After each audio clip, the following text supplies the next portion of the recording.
ನಮಸ್ಕಾರ, ನನ್ನ ಹೆಸರು ಸಾತ್ವಿಕ್. ನಾನು 4ನೇ ತರಗತಿಯಲ್ಲಿ ಓದುತ್ತಿದ್ದೇನೆ.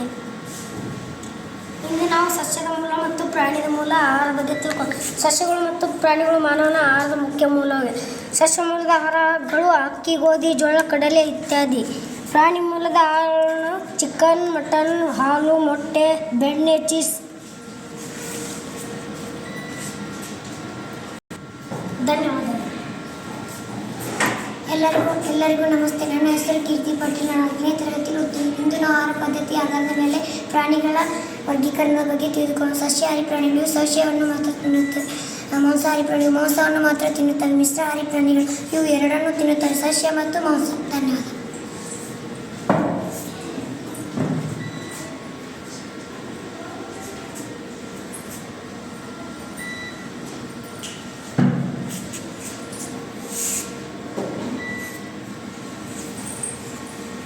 ಎಲ್ಲರಿಗೂ ನಮಸ್ಕಾರಗಳು. ನನ್ನ ಹೆಸರು ಅಕ್ಷತಾ. ನಾನು 4ನೇ ತರಗತಿಯಲ್ಲಿ ಓದುತ್ತಿದ್ದೇನೆ. ಸಸ್ಯದ ಭಾಗಗಳು. ಬನ್ನಿ ಇಂದು ನಾವು ಸಸ್ಯದ ಭಾಗಗಳ ಬಗ್ಗೆ ತಿಳಿದುಕೊಳ್ಳೋಣ.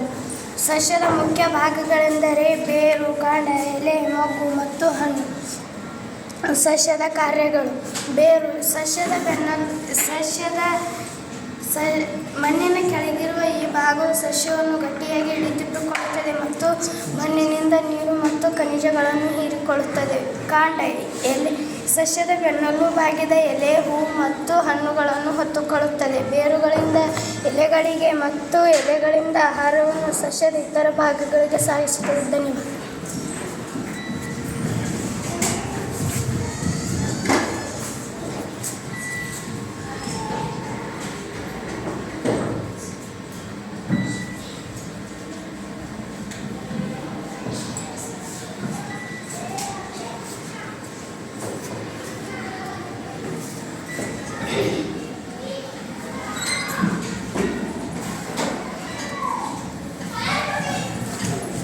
ನಮಸ್ಕಾರ, ನನ್ನ ಹೆಸರು ಪ್ರತೀಕ್ಷಾ. ನಾನು 7ನೇ ತರಗತಿಯಲ್ಲಿ ಓದುತ್ತಿದ್ದೇನೆ.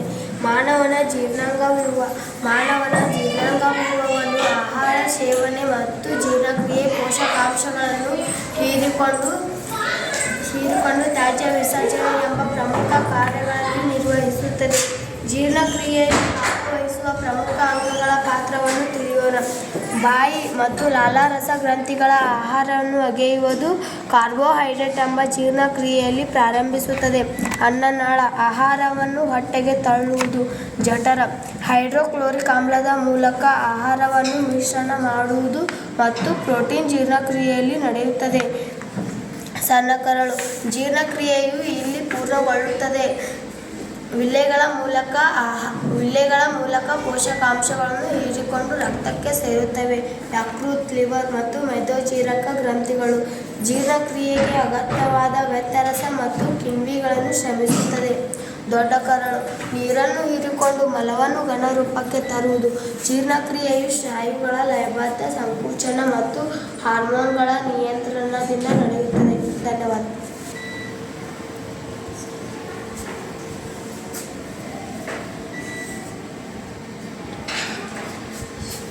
ಎಲ್ಲರಿಗೂ ನಮಸ್ಕಾರ. ನನ್ನ ಹೆಸರು ಶರಣವ್ವ ಹೆಚ್ಚೂರು. ನಾನು 7ನೇ ತರಗತಿಯಲ್ಲಿ ಓದುತ್ತಿದ್ದೇನೆ. ಮಾನವನ ವಿಸರ್ಜನಾಂಗವ್ಯೂಹದಲ್ಲಿನ ಚಲಪಡೆಯುವ ಕ್ರಿಯೆಗಳಿಂದ ಉಂಟಾಗುವ ವಿಷಕಾರಿ ತ್ಯಾಜ್ಯ ವಸ್ತುಗಳನ್ನು ಪ್ರಮುಖ ಯಾರಿಯ ರಕ್ತದಿಂದ ಬೇರ್ಪಡಿಸುವ ಪ್ರಮುಖ ಕಾರ್ಯನಿರ್ವಹಿಸುತ್ತದೆ. ಮೂತ್ರಪಿಂಡವನ್ನು ಹುರುಳಿಯ ಬೀಸಿನ ಆಕಾರದಲ್ಲಿರುತ್ತದೆ. ಈ ಅಂಗವನ್ನು ರಕ್ತವನ್ನು ಸಾಗಿಸುತ್ತದೆ. ಮೂತ್ರನಾಳವನ್ನು ದೇಹದಿಂದ ಮೂತ್ರಕೋಶಕ್ಕೆ ಮೂತ್ರವನ್ನು ಸಾಗಿಸುತ್ತದೆ.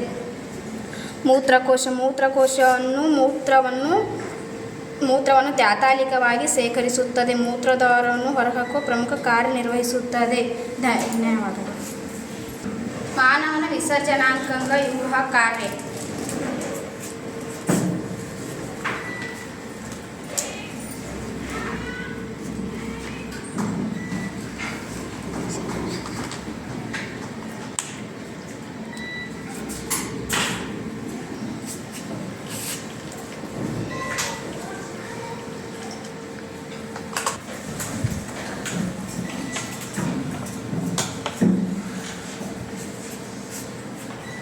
ಎಲ್ಲರಿಗೂ ನಮಸ್ಕಾರ. ನನ್ನ ಹೆಸರು ಸೃಷ್ಟಿ. ನಾನು 7ನೇ ತರಗತಿಯಲ್ಲಿ ಓದಿದ್ದೇನೆ.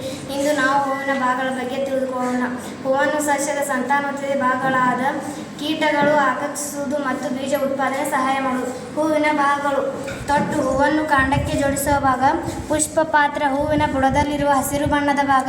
ಪುಷ್ಪದಳ, ಬಣ್ಣದ ಭಾಗಗಳು. ಇದು ಪರಾಗದಂಡವನ್ನು ಕೀಟಗಳು ಮತ್ತು ಆಕರ್ಷಿಸುವುದು. ಕೇಸರ, ಪುರುಷ ಪ್ರಜನನ ಭಾಗಗಳಾದ ಇದು ಶಲಾಕೆ, ಶಲಾಕಾಗರಕ್ಕೆ, ಶಲಾಕಾನೊಳಗೆ ಮತ್ತು ಅಂಡಾಂಶಗಳನ್ನು ಹೊಂದಿರುತ್ತದೆ. ಹೂಗಳನ್ನು 2 ವಿಧವಾಗಿ ವಿಂಗಡಿಸಲಾಗಿದೆ: ಏಕಲಿಂಗಿ ಹೂ, ದ್ವಿಲಿಂಗಿ ಹೂ. ಧನ್ಯವಾದ.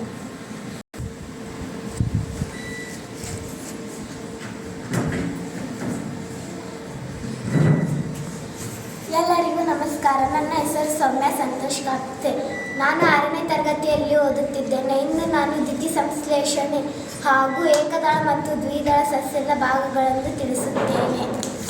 ದ್ಯುತಿ ಸಂಶ್ಲೇಷಣೆ ಸಸ್ಯಗಳಲ್ಲಿ ಆಹಾರ ತಯಾರಿಸುವ ಪ್ರಕ್ರಿಯೆಯಾಗಿದೆ. ಎಲೆಗಳು ಸಸ್ಯಗಳ ಆಹಾರದ ಕಾರ್ಖಾನೆಯಾಗಿದೆ. ಸಸ್ಯಗಳಲ್ಲಿ ಎಲ್ಲ ಎಲೆಗಳು ಬೇರುಗಳಿಂದ ಹೀರಿಕೆಯಾದ ನೀರು ಮತ್ತು ಲವಣಗಳು ಗಾಳಿಯಲ್ಲಿರುವ ಕಾರ್ಬನ್ ಡೈಆಕ್ಸೈಡ್ ಮತ್ತು ಪತ್ರ ಹರಿತ ಸಹಾಯದಿಂದ ಸೂರ್ಯನ ಬೆಳಕನ್ನು ಹೀರಿಕೊಂಡು ಆಹಾರವನ್ನು ತಯಾರಿಸುವ ಪ್ರಕ್ರಿಯೆಯೇ ದ್ಯುತಿ ಸಂಶ್ಲೇಷಣೆಯಾಗಿದೆ. ದ್ಯುತಿ ಸಂಶ್ಲೇಷಣೆ ಕ್ರಿಯೆಗೆ ಪಾಲ್ಗೊಳ್ಳುವ ಸಸ್ಯದ ಭಾಗಗಳು: ಬೇರುಗಳು ನೀರು ಮತ್ತು ಲವಣಾಂಶಗಳನ್ನು ಮಣ್ಣಿನಿಂದ ಹೀರಿಕೊಂಡು ಸಸ್ಯದ ಎಲ್ಲ ಭಾಗಗಳಿಗೆ ಸಾಗಿಸುವುದು. ಎಲೆಗಳಲ್ಲಿರುವ ಪತ್ರ ಹರಿತ ದ್ಯುತಿ ಸಂಶ್ಲೇಷಣೆ ಕ್ರಿಯೆಯ ಕಚ್ಚಾ ವಸ್ತುವಾಗಿದೆ.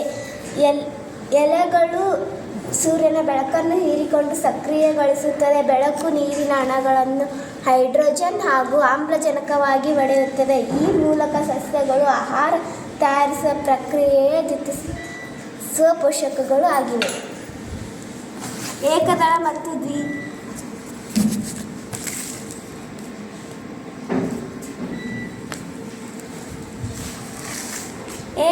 ಮತ್ತು ದ್ವಿದಳ ಸಸ್ಯಗಳ ಭಾಗಗಳು: ಏಕದಳ ಸಸ್ಯ ಒಂದೇ ದಳವನ್ನು ಹೊಂದಿರುತ್ತವೆ. ಬೇರುಗಳು ತಂತು ಬೇರು ಆಗಿರುತ್ತವೆ ಹಾಗೂ ಎಲೆಗಳು ಸಮಾನಾಂತರ ನಾಳ ವಿನ್ಯಾಸವನ್ನು ಹೊಂದಿರುತ್ತವೆ.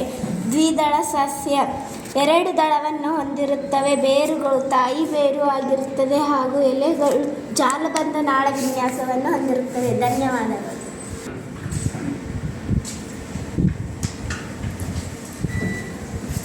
ಎಲ್ಲರಿಗೂ ನಮಸ್ಕಾರ. ನನ್ನ ಹೆಸರು ಸವಿತಾ ಬಿವಾ ಬರ್ಕಡೆ.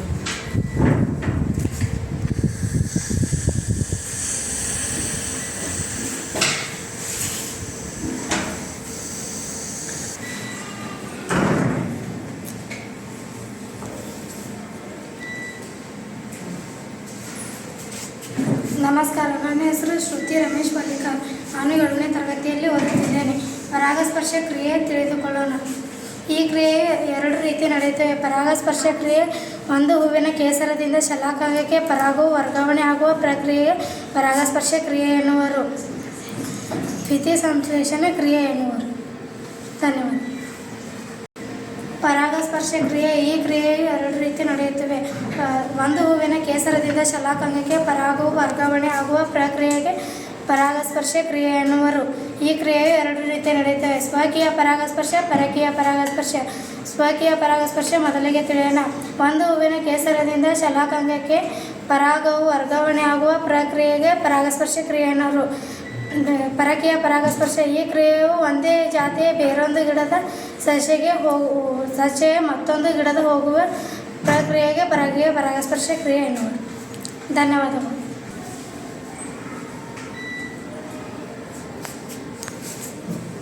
ಎಲ್ಲರಿಗೂ ನಮಸ್ಕಾರಗಳು. ನನ್ನ ಹೆಸರು ರೋಹಿತ್. ನಾನು 6ನೇ ತರಗತಿಯಲ್ಲಿ ಓದುತ್ತಿದ್ದೇನೆ. ಬನ್ನಿ ಇಂದು ನಾವು ಸೌರವ್ಯೂಹದ ಸಂಕ್ಷಿಪ್ತ ಮಾಹಿತಿಯನ್ನು ತಿಳಿದುಕೊಳ್ಳೋಣ. ಸೌರವ್ಯೂಹ ಸೂರ್ಯ ಮತ್ತು ಅದರ ಗುರುತ್ವಾಕರ್ಷಣೆಯಿಂದ ಬಂಧಿಸಲ್ಪಟ್ಟ ಆಕಾಶಕಾಯಿಗಳ ವ್ಯವಸ್ಥೆಯಾಗಿದೆ. ಸೌರವ್ಯೂಹ ಇದು ಸೂರ್ಯ 8 ಗ್ರಹಗಳು, ಉಪಗ್ರಹಗಳು, ಗುಪ್ತ ಗ್ರಹಗಳು, ಕ್ಷುದ್ರ ಗ್ರಹಗಳು ಮತ್ತು ಧೂಮಕೇತುಗಳನ್ನು ಒಳಗೊಂಡಿದೆ. ಸೌರವ್ಯೂಹದ ಗ್ರಹಗಳು: ಬುಧ, ಶುಕ್ರ, ಭೂಮಿ, ಮಂಗಳ, ಗುರು, ಶನಿ, ಯುರೇನಸ್, ನೆಪ್ಚೂನ್. ಸೌರವ್ಯೂಹದ ಮೊದಲನೇ ಗ್ರಹ ಬುಧ. ಇದು ಸೂರ್ಯನಿಗೆ ಅತ್ಯಂತ ಹತ್ತಿರವಾದ, ಚಿಕ್ಕದಾದ ಮತ್ತು ವಾತಾವರಣವಿಲ್ಲದ ಕಲ್ಲಿನ ಗ್ರಹವಾಗಿದೆ. 2ನೇ ಗ್ರಹ ಶುಕ್ರ. ಇದು ಅತ್ಯಂತ ಬಿಸಿಯಾದ ಮತ್ತು ದಟ್ಟವಾದ ವಿಷಕಾರಿ ವಾತಾವರಣ ಹೊಂದಿರುವ ಗ್ರಹ ಹಾಗೂ ಅತ್ಯಂತ ಪ್ರಕಾಶಮಾನವಾದ ಗ್ರಹವಾಗಿದೆ. 3ನೇ ಗ್ರಹ ಭೂಮಿ. ಇದು ಜೀವಿಗಳನ್ನು ಹೊಂದಿರುವ ಏಕೈಕ ಗ್ರಹವಾಗಿದೆ. ಭೂಮಿಯ ಮೇಲೆ 2/3 ನೀಲಿರುವುದರಿಂದ ಭೂಮಿಯ ನೀಲಿ ಗ್ರಹ ಎಂದು ಕರೆಯುತ್ತಾರೆ. ಭೂಮಿಯ ಉಪಗ್ರಹ ಚಂದ್ರ ಆಗಿದೆ. ಭೂಮಿಯ ಸೂರ್ಯನ ಒಂದು ಸುತ್ತಲೂ 365 ಅಥವಾ 366 ದಿನವನ್ನು ತೆಗೆದುಕೊಳ್ಳುತ್ತದೆ. ಸೌರವ್ಯೂಹದ 4ನೇ ಗ್ರಹ ಮಂಗಳ. ಇದನ್ನು ಕೆಂಪು ಗ್ರಹ ಎಂದು ಕರೆಯುತ್ತಾರೆ. ಕಬ್ಬಿಣದ ಆಕ್ಸೈಡ್ನಿಂದ ಇದರ ಮೇಲ್ಮೈ ಕೆಂಪಾಗಿದೆ. ಇದರ 2 ಉಪಗ್ರಹಗಳಿವೆ, ಫೋಬಸ್ ಮತ್ತು ಡಿಮೋಸ್. ಸೂರ್ಯನ ಸುತ್ತ ಪ್ರದಕ್ಷಿಣೆ ಹಾಕಲು 2 ವರ್ಷ ತೆಗೆದುಕೊಳ್ಳುತ್ತದೆ. 5ನೇ ಗ್ರಹ ಗುರು. ಇದು ಸೌರವ್ಯೂಹದ ಅತಿ ದೊಡ್ಡ ಅನಿಲ ದೈತ್ಯ ಗ್ರಹವಾಗಿದೆ. ಇದರ ಹಲವಾರು 63 ಉಪಗ್ರಹಗಳನ್ನು ಹೊಂದಿದೆ. ಕಕ್ಷಾವಧಿ, ಭ್ರಮಣ ಅವಧಿ, ಪರಿಭ್ರಮಣ ಅವಧಿ. 6ನೇ ಗ್ರಹ ಶನಿ. ಇದು ಅತ್ಯಂತ ಸುಂದರವಾದ ಉಂಗುರಗಳನ್ನು ಹೊಂದಿರುವ ಅನಿಲ ದೈತ್ಯ ಗ್ರಹವಾಗಿದೆ. ಇದರ ಹಲವಾರು ಉಪಗ್ರಹಗಳಲ್ಲಿ ಟೈಟನ್ ಪ್ರಮುಖವಾಗಿದೆ. ಟೈಟನ್ ಉಪಗ್ರಹ. 7ನೇ ಗ್ರಹ ಯುರೇನಸ್. ಬದಿಗೆ ಬಾಗಿದಂತೆ ಸುತ್ತುವ ಮತ್ತು ಅನಿಲ ಮತ್ತು ಮಂಜುಗಡ್ಡೆಯಿಂದ ಆದ ಗ್ರಹವಾಗಿದೆ. 8ನೇ ಗ್ರಹ ನೆಪ್ಚೂನ್. ಇದು ಸೂರ್ಯನಿಂದ ಅತ್ಯಂತ ದೂರ ಇರುವ ಅತ್ಯಂತ ತಂಪಾದ ನೀಲಿ ಬಣ್ಣದ ಮಂಜುಗಡ್ಡೆಯ ಗ್ರಹವಾಗಿದೆ. ನಮ್ಮ ಸೌರವ್ಯೂಹವು ಸಾಲು ಹಾದಿಯ ಗ್ಯಾಲಕ್ಸಿಯಲ್ಲಿದೆ. ಇಂತಹ ಸಾವಿರಾರು ಗ್ಯಾಲಕ್ಸಿಗಳು ಖಗೋಳದಲ್ಲಿ ಕಂಡುಬರುತ್ತವೆ. ಧನ್ಯವಾದಗಳು. ಇದು ಸೌರಮಂಡಲ.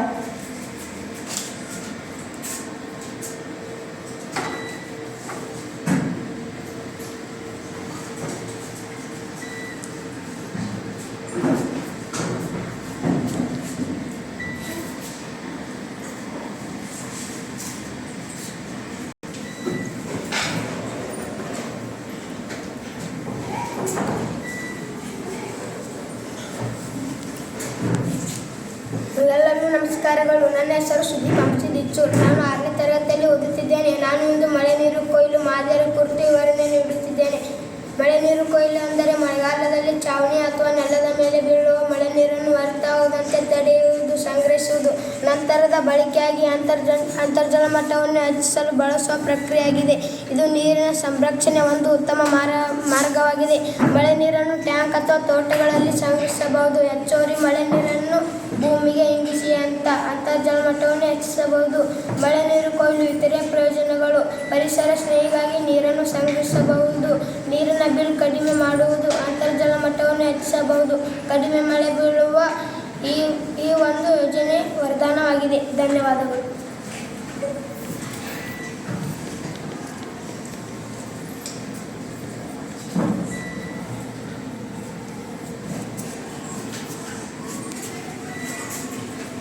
ನಮಸ್ಕಾರ, ನನ್ನ ಹೆಸರು ಸಮರ್ಥ್. ನಾನು 7ನೇ ತರಗತಿಯಲ್ಲಿ ಓದುತ್ತಿದ್ದೇನೆ. ವಿದ್ಯುತ್ ಮಂಡಳದ ಕೆಲವು ಸಲಕರಣೆಗಳ ಸಂಕೇತಗಳ ಆತರ ಮೇಲೆ ವಿದ್ಯುತ್ ಮಂಡಳದ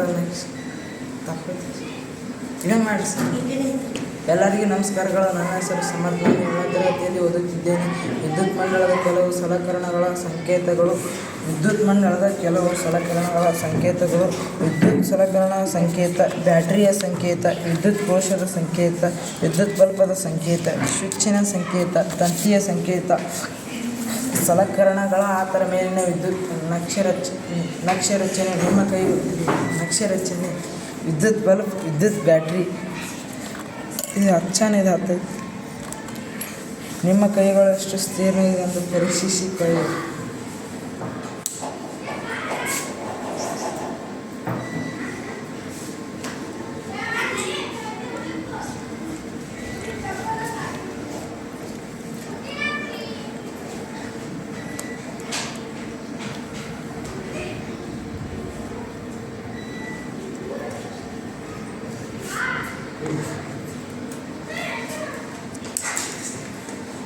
ಧನ್ಯವಾದ.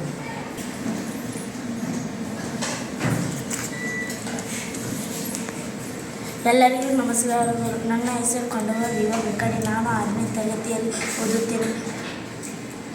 ಬನ್ನಿ ನಾವು ವಾಹಕ ಮತ್ತು ಅವಾಹಕ ತಿಳಿಯೋಣ.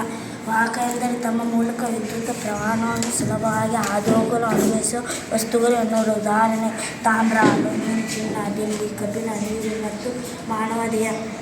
ವಾಹಕಗಳು. ವಿದ್ಯುತ್ ಪ್ರವಾಹ ಹರಿಯಲು ಬಿಡದ ಅಥವಾ ತಡೆದ ವಸ್ತುಗಳು ಅಣುಗಳು. ಉದಾಹರಣೆ ಪ್ಲಾಸ್ಟಿಕ್, ಮರ, ಗಾಜು, ರಬ್ಬರ್ ಮತ್ತು ಒಣಕಾಗದ. ವಾಹಕ ವಾಹಕ ವಾಹಕ ವಾಹಕ ವಾಹಕ ವಾಹಕ ವಾಹಕ ವಾಹಕ ವಾಹಕ. ಧನ್ಯವಾದ.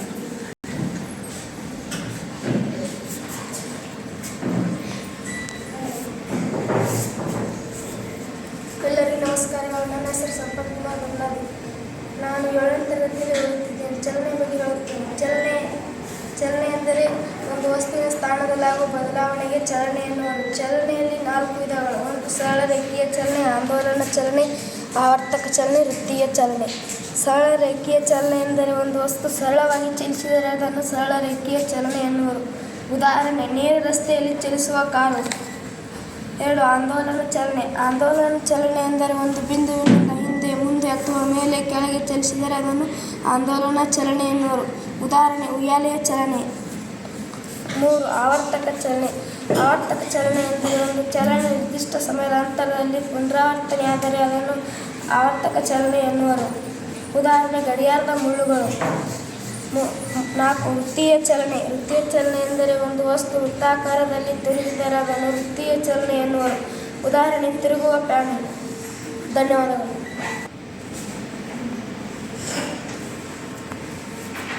ಎಲ್ಲರಿಗೂ ನಮಸ್ಕಾರಗಳು. ನನ್ನ ಹೆಸರು ಬಾಬು. ನಾನು 6ನೇ ತರಗತಿಯಲ್ಲಿ ಓದುತ್ತಿದ್ದೇನೆ. ಕಾಂತವು ಕಬ್ಬಿಣ, ನಿಕಲ್ ಮತ್ತು ಕೋಬಾಲ್ಟ್ನಂತಹ ವಸ್ತುಗಳನ್ನು ಆಕರ್ಷಿಸುವ ಗುಣವನ್ನು ಹೊಂದಿರುವ ವಸ್ತುವಾಗಿದೆ. ಕಾಂತದ ವಿಧಗಳು: ವೃತ್ತಾಕಾರದ ಕಾಂತ, ಯು ಆಕಾರದ ಕಾಂತ, ಸರಳ ರೇಖೀಯ ಕಾಂತ. ಕಾಂತದ ಲಕ್ಷಣಗಳು: ಸ್ವತಂತ್ರವಾಗಿ ತೂಗಿಬಿಟ್ಟ ಕಾಂತವು ಯಾವಾಗಲೂ ಉತ್ತರ ದಕ್ಷಿಣ ದಿಕ್ಕಿನಲ್ಲಿ ನಿಲ್ಲುತ್ತದೆ. 2 ಸಜಾತಿ ಧ್ರುವಗಳು ಪರಸ್ಪರ ವಿಕರ್ಷಿಸುತ್ತವೆ.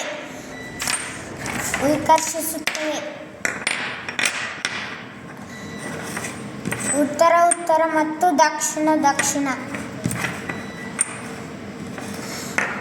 ವಿಜಾತಿ ಧ್ರುವಗಳು ಪರಸ್ಪರ ಆಕರ್ಷಿಸುತ್ತವೆ. ಉತ್ತರ ದಕ್ಷಿಣ ಮತ್ತು ಉತ್ತರ ದಕ್ಷಿಣ. ಧನ್ಯವಾದಗಳು.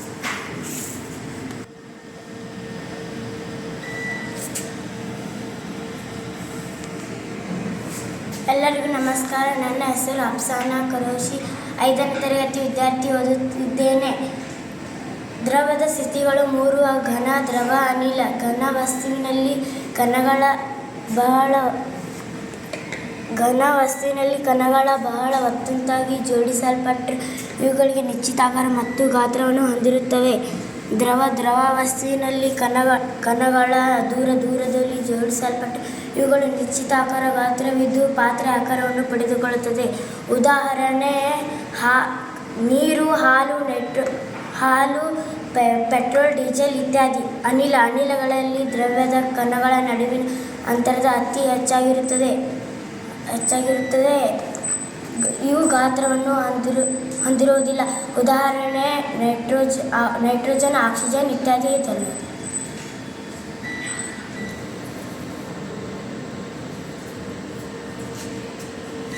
ಎಲ್ಲರಿಗೂ ನಮಸ್ಕಾರಗಳು. ನನ್ನ ಹೆಸರು ಭವಾನಿ ಅಚ್ಚಕನಹಳ್ಳಿ. ನಾನು 6ನೇ ತರಗತಿಯಲ್ಲಿ ಓದುತ್ತಿದ್ದೇನೆ. ನಾನು ಜಲಸಂಗ್ರಹ ಮತ್ತು ತಾಪಮಾಪಕಗಳ ಬಗ್ಗೆ ಹೇಳುತ್ತೇನೆ. ಜಲಚಕ್ರ ಎಂದರೆ ಸಾಗರಗಳು, ವಾತಾವರಣ ಮತ್ತು ಭೂಮಿಯ ನಡುವೆ ನೀರು ನಿರಂತರವಾಗಿ ಆವಿಯಾಗುವಿಕೆ, ಘನೀಕರಣ ಮತ್ತು ಮಳೆಯ ರೂಪದಲ್ಲಿ ಚಲಿಸುವ ನೈಸರ್ಗಿಕ ಪ್ರಕ್ರಿಯೆಯಾಗಿದೆ. ಜಲಚಕ್ರದ ಪ್ರಮುಖ ಹಂತಗಳು: ಆವಿಯಾಗುವಿಕೆ. ಸೂರ್ಯನ ಶಾಖದಿಂದ ನೀರು ಆವಿಯಾಗಿ ಅನಿಲ ರೂಪಕ್ಕೆ ಬದಲಾಗುವುದು. ಘನೀಕರಣ. ಆವಿಯು ತಣ್ಣಗಾಗಿ ಮೋಡಗಳನ್ನು ರೂಪಿಸುವುದು. ಮಳೆ. ಮೋಡಗಳಿಂದ ಮಳೆ, ಹಿಮ ಅಥವಾ ಆಲಿಕಲ್ಲು ಭೂಮಿಗೆ ಬೀಳುವುದು. ಸಂಗ್ರಹಣೆ ಮತ್ತು ಹರಿವು. ನೀರು ನದಿ, ಕೆರೆ, ಸಮುದ್ರ ಸೇರುವುದು ಅಥವಾ ಮಣ್ಣಿನಲ್ಲಿ ಇಂಗಿ ಅಂತರ್ಜಲವಾಗುವುದು. ಈ ಪ್ರಕ್ರಿಯೆಯಲ್ಲಿ ಭೂಮಿಯ ಮೇಲಿನ ಎಲ್ಲ ಜೀವ ಸಂತುಲನಕ್ಕೆ ಸಿಹಿ ನೀರಿನ ಲಭ್ಯತೆಯನ್ನು ನಿರಂತರವಾಗಿ ಖಚಿತಪಡಿಸುತ್ತದೆ. ತಾಪಮಾಪಕಗಳು. ಪ್ರಯೋಗಾಲಯ ತಾಪಮಾಪಕ. ಹೊರಗೆ ಬಿಸಿಲು ಎಷ್ಟಿದೆ ಅಂತ ಅಳೆಯಲು ಬಳಸುತ್ತಾರೆ. ವೈದ್ಯಕೀಯ ತಾಪಮಾಪಕ. ಜ್ವರವನ್ನು ಬಂದಾಗ ಅಳೆಯುತ್ತಾರೆ. ವೈದ್ಯಕೀಯ ತಾಪಮಾಪಕ ದೇಹದಲ್ಲಿ ಉಷ್ಣತೆಯನ್ನು ಎಷ್ಟಿದೆ ಎಂದು ಅಳೆಯುತ್ತಾರೆ. ಧನ್ಯವಾದಗಳು.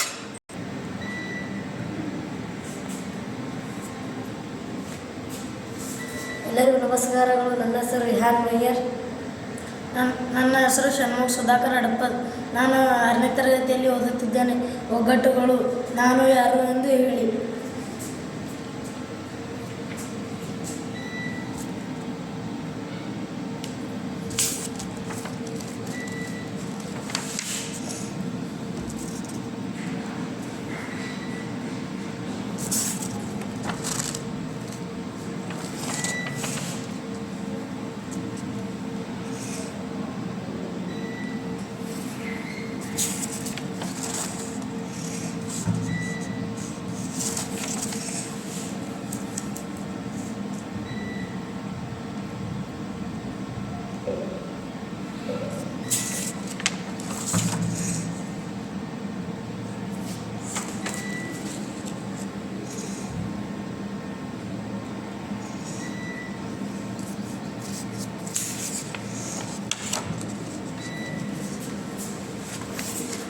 ಧನ್ಯವಾದ.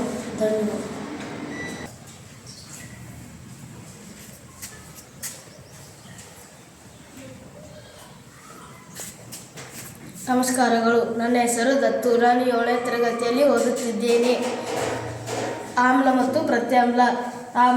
ಆಮ್ಲದಲ್ಲಿ ಹುಳಿ ಮತ್ತು ಕಹಿ ಇರುತ್ತದೆ. ಪ್ರತ್ಯಾಮ್ಲದಲ್ಲಿ ರುಚಿ ಇರುತ್ತದೆ. ಉದಾಹರಣೆ ನಿಂಬೆಹಣ್ಣು ಮತ್ತು ಹುಣಸೆಹಣ್ಣು. ಪ್ರತ್ಯಾಮ್ಲದ ಉದಾಹರಣೆ ಸಾಬೂನು ಅಥವಾ ಸೋಡಾ. ಈಗ ನಾವು ದಾಸವಾಳವನ್ನು ತಗೋಣ. ಆಮ್ಲದಲ್ಲಿ ಎತ್ತೋಣ. ಆವಾಗ ಕೆಂಪು ಬಣ್ಣ ಉಂಟಾಗುತ್ತದೆ. ಪ್ರತ್ಯಾಮ್ಲ ಎದ್ದಿದಾಗ ಹಸಿರು ಬಣ್ಣ ಉಂಟಾಗುತ್ತದೆ. ಅರಿಶಿನ. ಆಮ್ಲ ಎತ್ತಿದರೆ ಏನೂ ಉಂಟಾಗುವುದಿಲ್ಲ. ಪ್ರತ್ಯಾಮ್ಲ ಎತ್ತಿದರೆ ಕೆಂಪು ಬಣ್ಣ ಉಂಟಾಗುತ್ತದೆ. ನೀಲಿ ಲಿಟ್ಮಸ್. ಆಮ್ಲ ಎತ್ತಿದರೆ ಕೆಂಪು ಬಣ್ಣ ಉಂಟಾಗುತ್ತದೆ. ಪ್ರತ್ಯಾಮ್ಲ ಎತ್ತಿದರೆ ಏನೂ ಉಂಟಾಗುವುದಿಲ್ಲ. ಕೆಂಪು ಲಿಟ್ಮಸ್. ಆಮ್ಲ ಎತ್ತಿದಾಗ ಏನೂ ಉಂಟಾಗುವುದಿಲ್ಲ. ಪ್ರತ್ಯಾಮ್ಲ ಎತ್ತಿದಾಗ ನೀಲಿ ಬಣ್ಣ ಉಂಟಾಗುತ್ತದೆ. ಧನ್ಯವಾದಗಳು.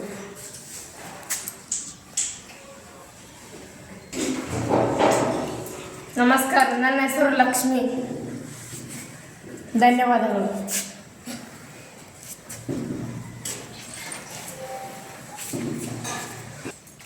ನನ್ನ ಹೆಸರು ಅರ್ಪಿತಾ. ನಾನು ಆಹಾರ ಪೌಷ್ಟಿಕಾಂಶದ ಬಗ್ಗೆ ತಿಳಿಸುತ್ತೇನೆ. ತೆಗೆದುಕೊಂಡು ಅದರ ಒಳಗೆ ಹಾಲನ್ನು ಬೆರೆಸಿಕೊಂಡು ಆಗ ಸ್ಟಿಕ್ ಸೋಡಾವನ್ನು ಹಾಕಿ ಅದರ ಒಳಗೆ ಇದನ್ನು ಹಾಕಿಕೊಂಡು ಮಿಕ್ಸ್ ಮಾಡಿದಾಗ ಇದು ಕಲರ್ ಬಿಡುತ್ತದೆ.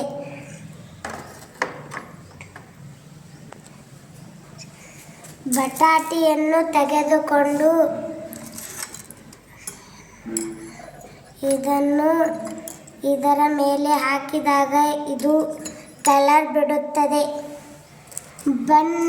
ಬನ್ನಿನ ತುಕಡಿಯನ್ನು ತೆಗೆದುಕೊಂಡು ಅದರ ಮೇಲೆ ಇದನ್ನು ಹಾಕಿದಾಗ ಇದು ಕಪ್ಪು ಕಲರ್ ಬಿಡುತ್ತದೆ. ಧನ್ಯವಾದಗಳು.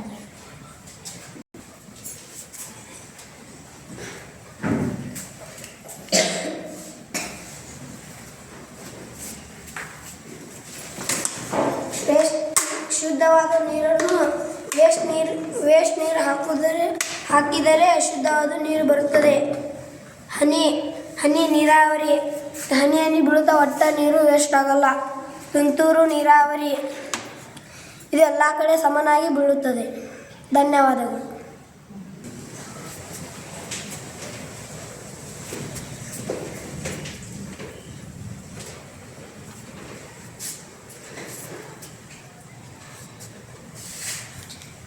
ಎಲ್ಲರಿಗೂ ನಮಸ್ಕಾರಗಳು. ನಾನು ಪ್ರೀತಿ ಶೇರ್ಖಾನೆ. ನಾನು 5ನೇ ತರಗತಿಯಲ್ಲಿ ಓದುತ್ತಿದ್ದೇನೆ. ಮಣ್ಣಿನ ಪದರಗಳು. ಮುಖ್ಯವಾಗಿ 4 ಪದರಗಳನ್ನು ನಾವು ಕಾಣಬಹುದಾಗಿದೆ. ಟಾಪ್ ಸೈಲ್ ಮೇಲ್ಮಣ್ಣು, ಇದು ಕಪ್ಪು ಬಣ್ಣ ಹೊಂದಿದೆ. ಮುಖ್ಯವಾಗಿ ಸಸ್ಯಗಳ ಬೆಳವಣಿಗೆ ಅತ್ಯುತ್ತಮ. ಸಬ್ಸಾಲ್ ಅಡಿಮಣ್ಣು ಮೇಲ್ಮಣ್ಣು ಕೆಳಗಿರುವ ಈ ಖನಿಜಗಳಲ್ಲಿ ಹೊಂದಿರುತ್ತದೆ. ಸಸ್ಯಗಳ ಬೇರುಗಳಿಗೆ ಅಲ್ಲಿವರೆಗೆ ತಲುಪುತ್ತವೆ. ಮೆದರ್ ರಾಕ್, ಇಲ್ಲಿ ಸಣ್ಣ ಕಲ್ಲಿನ ತುಂಡುಗಳು ಕಂಡುಬರುತ್ತವೆ. ಮಣ್ಣಿನ ರಚನೆ ಮೊದಲೇ ಹಂತವಾಗಿದೆ. ಬೆಡ್ ರಾಕ್, ಇಲ್ಲಿ ಗಟ್ಟಿಕಲ್ಲುಗಳನ್ನು ಹೊಂದಿರುವ ಪದರವಾಗಿದೆ. ಧನ್ಯವಾದಗಳು. ನಮಸ್ಕಾರಗಳು. ನಾನು ಭುವನ್. ನಾನು 5ನೇ ತರಗತಿಯಲ್ಲಿ ಓದುತ್ತಿದ್ದೇನೆ. ಸಿರಿಧಾನ್ಯ ಮತ್ತು ಅವುಗಳ ಪ್ರಾಮುಖ್ಯತೆ ಬಗ್ಗೆ ತಿಳಿದುಕೊಳ್ಳೋಣ. ಸಿರಿಧಾನ್ಯಗಳು ಪೌಷ್ಟಿಕಾಂಶ ಭರಿತ ಸಣ್ಣ ಕಾಳಿನ ಧಾನ್ಯಗಳಾಗಿವೆ.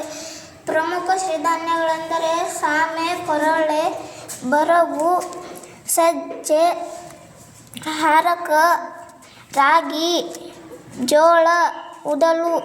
ಸಿರಿಧಾನ್ಯಗಳು ಪ್ರಮುಖವಾಗಿವೆ. ಸಿರಿಧಾನ್ಯಗಳ ಉಪಯೋಗಗಳು: ರಾಗಿ ಕ್ಯಾಲ್ಸಿಯಂನ ಅತಿ ದೊಡ್ಡ ಮೂಲವಾಗಿದೆ. ಮೂಳೆಗಳ ಬಲವರ್ತನೆ ಮತ್ತು ತೂಕ ಇಳಿಕೆ ಸಹಕಾರಿ. ಸಜ್ಜೆ ಹೆಚ್ಚಿನ ಫೈಬರ್ ಹೊಂದಿವೆ ಮತ್ತು ದೇಹಕ್ಕೆ ಶಕ್ತಿ ನೀಡುತ್ತದೆ. ಜೋಳ ಕ್ಯಾನ್ಸರ್ ವಿರೋಧಿ ಗುಣಗಳನ್ನು ಮತ್ತು ಮಧುಮೇಹ ನಿಯಂತ್ರಣಕ್ಕೆ ಸಹಕಾರಿ. ಸಾಮೆ ಇದು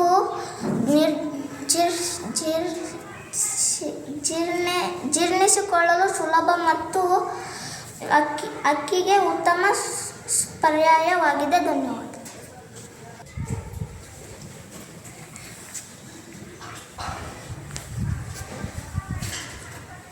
ಎಲ್ಲರಿಗೂ ನಮಸ್ಕಾರಗಳು. ನನ್ನ ಹೆಸರು ಪ್ರೀತಿ ಪ್ರಕಾಶ್ ನಾವಿ. ನಾನು ಮೇಲ್ಮೈ ನೀರು ತಡೆಯುವಿಕೆಯನ್ನು ತೋರಿಸುತ್ತೇನೆ. ನೋಡ್ರಿ, ನೀರು ಚೆಲ್ಲಾಗ್ತಾವೆ.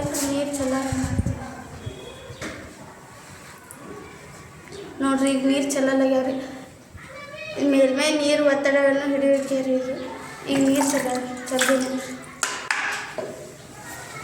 ನಿಂಬೆಹಣ್ಣಿನಲ್ಲಿ ರಕ್ತ.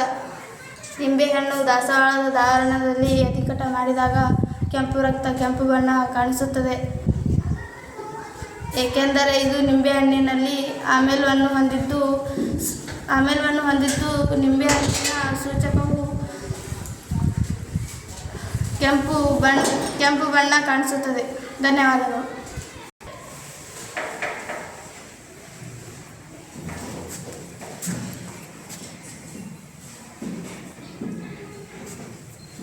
ಎಲ್ಲರಿಗೂ ನಮಸ್ಕಾರಗಳು. ನನ್ನ ಹೆಸರು ಪ್ರಿಯಾ ಕುಂಬಾರ್. ನಾನು ವ್ಯಾಕ್ಯೂಮ್ ಕ್ಲೀನರ್ ಬಗ್ಗೆ ತೋರಿಸುತ್ತೇನೆ. ನಿರ್ವಾತ ಮಾರ್ಜಕ ಎಂದರೆ ನಿರ್ವಾತ ಮಾರ್ಜಕ ಅಥವಾ ಕಸ ಹೀರಿಕೆ ಅಥವಾ ವ್ಯಾಕ್ಯೂಮ್ ಕ್ಲೀನರ್ ಕಸವನ್ನು ಹೇಗೆ ಹೀರಿಕೊಳ್ಳುತ್ತದೆ ತೋರಿಸುತ್ತೇನೆ.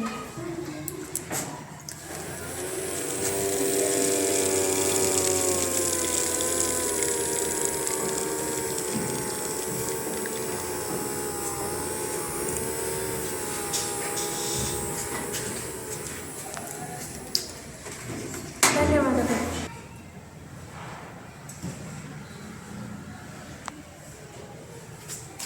ಎಲ್ಲರಿಗೂ ನಮಸ್ಕಾರ. ನನ್ನ ಹೆಸರು ಭಾಗ್ಯ. ನಾನು 5ನೇ ತರಗತಿಯಲ್ಲಿ ಓದುತ್ತಿದ್ದೇನೆ. ಹಗಲು ಮತ್ತು ರಾತ್ರಿ ಹೇಗೆ ಉಂಟಾಗುತ್ತದೆ ಬನ್ನಿ ಎಂದು ತಿಳಿದುಕೊಳ್ಳೋಣ. ಭೂಮಿಯು ತನ್ನ ಅಕ್ಷದ ಮೇಲೆ ಪಶ್ಚಿಮದಿಂದ ಪೂರ್ವಕ್ಕೆ ನಿರಂತರವಾಗಿ ತಿರುಗುವುದರಿಂದ ಹಗಲು ಮತ್ತು ರಾತ್ರಿ ಉಂಟಾಗುತ್ತದೆ. 24 ಗಂಟೆಗಳಲ್ಲಿ ಒಂದು ಸುತ್ತು ಪೂರ್ಣಗೊಳ್ಳುವ ಈ ಪ್ರಕ್ರಿಯೆಯು ಸೂರ್ಯನಿಗೆ ಎದುರಾಗಿರುವ ಭಾಗದಲ್ಲಿ ಹಗಲು ಮತ್ತು ಸೂರ್ಯನಿಂದ ದೂರ ಇರುವ ಭಾಗದಲ್ಲಿ ರಾತ್ರಿ ಉಂಟಾಗುತ್ತದೆ. ಹಗಲು ಭೂಮಿಯ ಯಾವ ಭಾಗವು ಸೂರ್ಯನ ಬೆಳಕನ್ನು ಎದುರಿಸುತ್ತದೆ ಆ ಭಾಗದಲ್ಲಿ ಬೆಳಕು ಇರುವುದರಿಂದ ಅದನ್ನು ಹಗಲು ಎನ್ನಲಾಗುತ್ತದೆ. ರಾತ್ರಿ ಸೂರ್ಯನ ಕಿರಣಗಳು ನೇರವಾಗಿ ಬೀಳದ ಹಿಮ್ಮುಖ ಭಾಗದಲ್ಲಿದೆ, ಅದನ್ನು ರಾತ್ರಿ ಎನ್ನಲಾಗುತ್ತದೆ. ಈ ಪ್ರಕ್ರಿಯೆಯು 24 ಗಂಟೆಗಳ ಅವಧಿಯನ್ನು ತೆಗೆದುಕೊಳ್ಳುತ್ತದೆ. ಧನ್ಯವಾದಗಳು.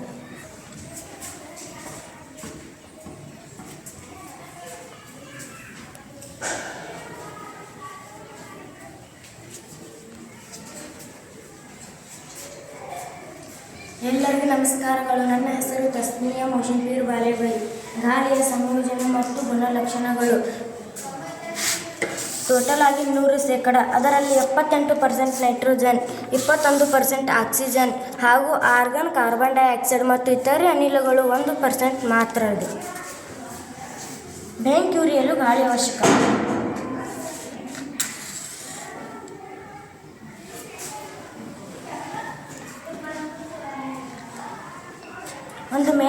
ಬತ್ತಿ ಹಚ್ಚಿ ಅದರ ಮೇಲೆ ಒಂದು ಗ್ಲಾಸ್ ಮುಚ್ಚಿದಾಗ ಅದು ಆರುತ್ತದೆ.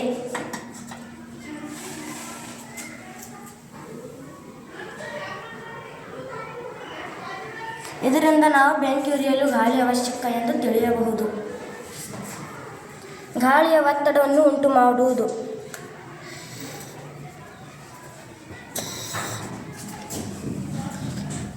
ಗಾಳಿಯು ಸ್ಥಳವನ್ನು ಆಕ್ರಮಿಸಿಕೊಳ್ಳುತ್ತದೆ. ಒಂದು ಬಾಟಲಿನ ಬಾಯಿಗೆ ಕೈಗವಸವನ್ನು ಮತ್ತು ಗ್ಲೌಸ್ ಅನ್ನು ಕಟ್ಟಲಾಗಿದೆ. ಕೆಳಗಿನ ಭಾಗವು ಕಟ್ ಮಾಡಿ ತೆಗೆಯಲಾಗಿದೆ. ಈಗ ಈ ಬಾಟಲನ್ನು ನೀರಿನಲ್ಲಿ ನೇರವಾಗಿ ಇರಿಸಿದಾಗ ನೀರು ಕೆಳಭಾಗದಿಂದ ಒಳಗೆ ಹೋಗುತ್ತವೆ. ಇದರಿಂದ ನಾವು ಗಾಳಿಯು ಸ್ಥಳವನ್ನು ಆಕ್ರಮಿಸಿಕೊಳ್ಳುತ್ತದೆ ಎಂದು ತಿಳಿಯಬಹುದು. ಗಾಳಿಗೆ ತೂಕವಿದೆ. 2 ಬಲೂನ್ಗಳನ್ನು ತೆಗೆದುಕೊಂಡು ಒಂದು ಬಲೂನ್ನಲ್ಲಿ ಗಾಳಿ ತುಂಬಿ ಇನ್ನೊಂದು ಬಲೂನ್ ಖಾಲಿ ಇಟ್ಟು ತೂಗಿದಾಗ ಗಾಳಿ ತುಂಬಿದ ಬಲೂನ್ ಕೆಳಭಾಗಕ್ಕೆ ಬರುತ್ತದೆ. ಖಾಲಿ ಇಟ್ಟ ಬಲೂನ್ ಮೇಲೆ ಹೋಗುತ್ತದೆ. ಇದರಿಂದ ನಾವು ಗಾಳಿಗೆ ತೂಕವಿದೆ ಎಂದು ತಿಳಿಯಬಹುದು. ಧನ್ಯವಾದಗಳು.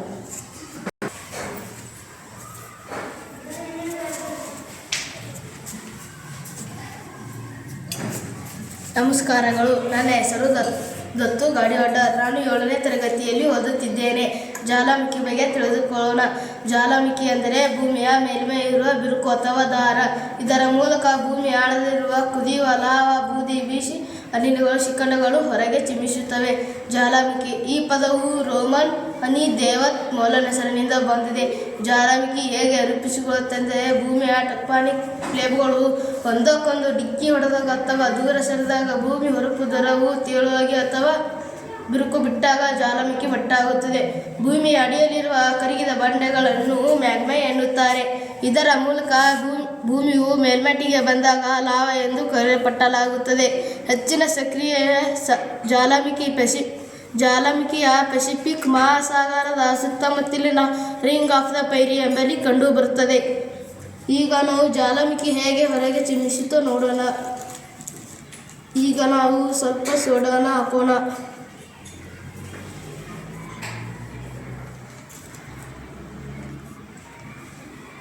ಈಗ ಅಡಿಗೆ ಹಾಕೋ ಕಲರನ್ನು ಹಾಕೋಣ.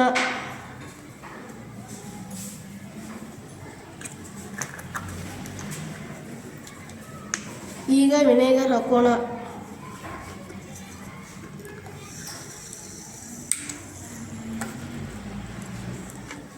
ಈಗ ನಿಂಬೆ ರಸನ ಹಾಕೋಣ.